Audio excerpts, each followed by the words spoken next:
Et ton esprit commence à filtrer ce qui te blesse.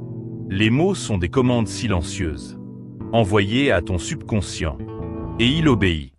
Toujours. Muhammad Ali, le pouvoir de la proclamation.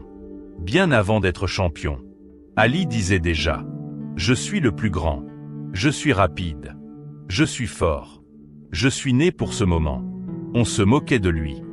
On disait qu'il était arrogant. Mais il ne proclamait pas pour impressionner. Il proclamait pour se reprogrammer. Tu veux un changement de réalité.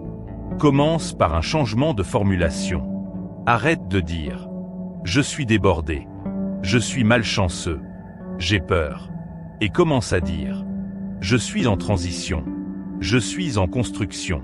Je suis en mouvement. » Tu ne mens pas. Tu reconditionnes. Écris cette phrase et répète-la 5 fois aujourd'hui. Je parle à moi-même, comme je parlerais à quelqu'un que j'aime profondément. Et chaque fois que tu t'entends dire quelque chose de négatif sur toi, stoppe-toi immédiatement et reformule.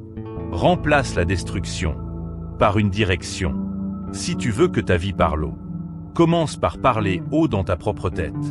Esprit vainqueur. Tu veux vraiment changer ta vie? Alors il va falloir faire quelque chose de radical. Refuser la normalité. Pas pour être spécial, mais parce que la normalité t'enterre vivant.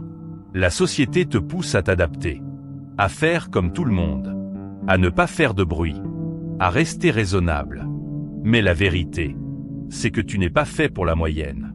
La plupart des gens sont morts à 25 ans, mais on les enterre à 75. Les Browns. Tu vois ce que ça veut dire? Ils ont arrêté de rêver. Ils ont arrêté de dire non. Ils ont dit OK à la routine. Et petit à petit, ils ont accepté une vie qui n'était pas la leur. L'adaptation est un piège. Quand elle est automatique, tu dis oui par politesse. Et tu t'éteins par l'intérieur. Tu restes dans des cercles limités. Parce que c'est confortable. Tu arrêtes de parler de tes rêves. Parce que les autres se sentent menacés. Et tu t'habitues à marcher courbé.